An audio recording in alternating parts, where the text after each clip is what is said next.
Bonjour et bienvenue à l'épisode 2 du ADN Tour. Aujourd'hui, on se retrouve à Annecy pour rencontrer l'un de nos partenaires clés pour le lancement d'ADN Ski. Allez, on vous emmène avec nous, c'est parti.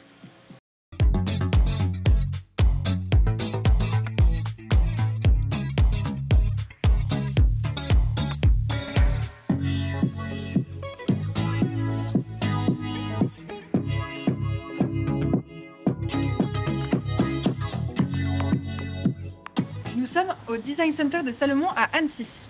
Allez, venez avec nous, on vous explique la suite. Sérieux? Hein? On y va? On y va? Ouais. Super, nickel.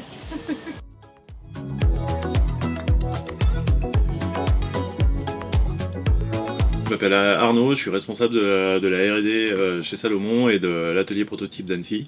Et du coup, je suis heureux d'accueillir aujourd'hui l'équipe d'ADN à Annecy, ici dans le bureau d'études, dans notre salle de réunion habituelle où on travaille au quotidien sur les skis et où on va travailler sur les prochaines années avec ADN sur les skis recyclables. Quand on s'est rencontrés, on a vu que vous partiez de rien avec juste une idée hyper forte et un fil rouge que vous étiez donné et que vous vouliez suivre et que toutes les bonnes raisons de ne pas le faire, nous, professionnels du ski, on voyait et, au final, on a dit que c'était pas si insurmontable et que c'est la lourdeur du process, la lourdeur des contraintes industrielles qui nous fait dire ouais, ce serait bien de faire ça, mais voilà, vous avez pas dit mais, vous avez juste dit ce serait bien de faire ça. On a des contre-arguments au fait de ne pas le faire. En fait, on a tellement envie de le faire qu'on se trouve des solutions.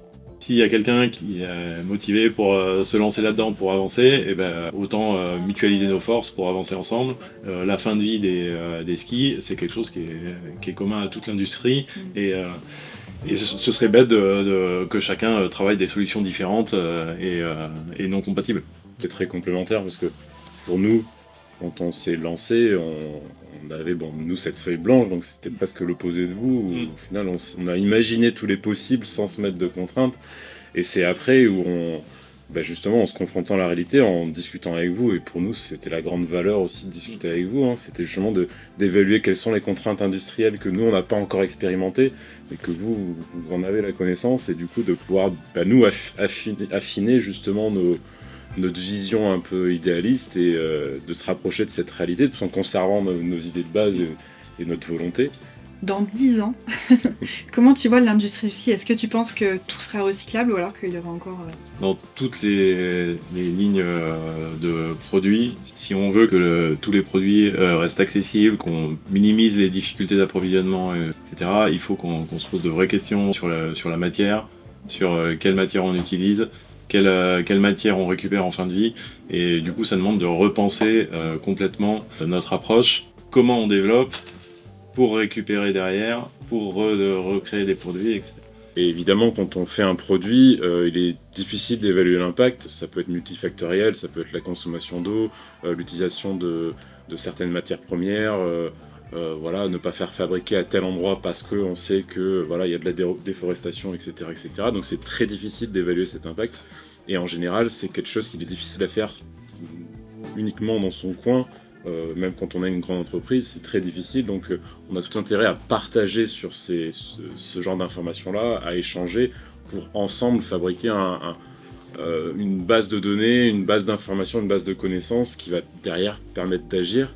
Pour ceux qui nous regardent justement aujourd'hui, il y a quelque chose quand même qui est important à noter, c'est que nous utilisons des références de ski Salomon qui sont connues et on a apposé nos ingrédients à l'intérieur justement de ces skis et également notre design que vous avez découvert sur la plateforme. L'avantage principal de vous proposer d'utiliser nos moules, c'est de pouvoir faire un premier test réaliste dès 2023 sur une quantité raisonnable de skis et de se dire voilà, on sait le faire, on sait utiliser une résine recyclable, on sait recycler des skis sur cette base-là.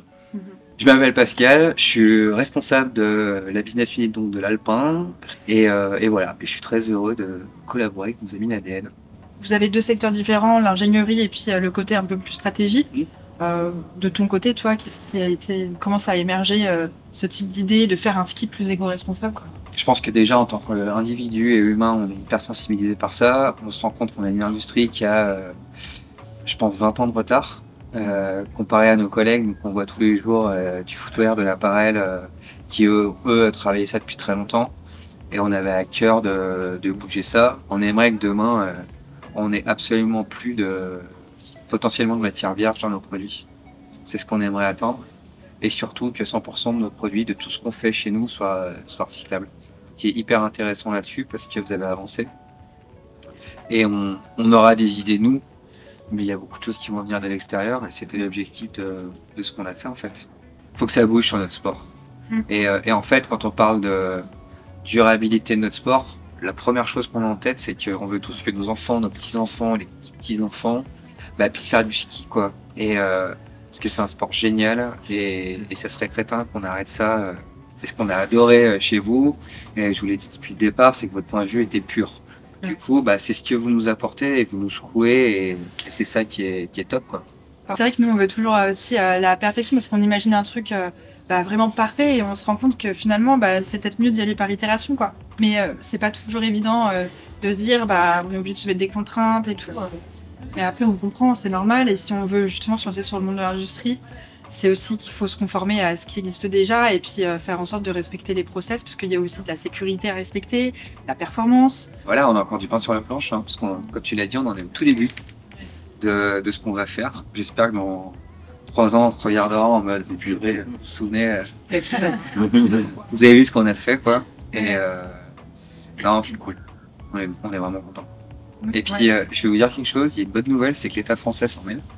On est contrôlé par des organismes publics qui vérifient qu'on ne fait pas n'importe quoi dans une semaine. Notamment sur des communications qu'on a fait, et moi je trouve ça génial. Ça va éviter justement un greenwashing ridicule qu'on a là, de certaines marques où ça va desservir le jugement qu'on essaie tous d'avoir, et tant mieux. Au moment où on se nourrit mutuellement, de toute façon le partenariat doit perdurer.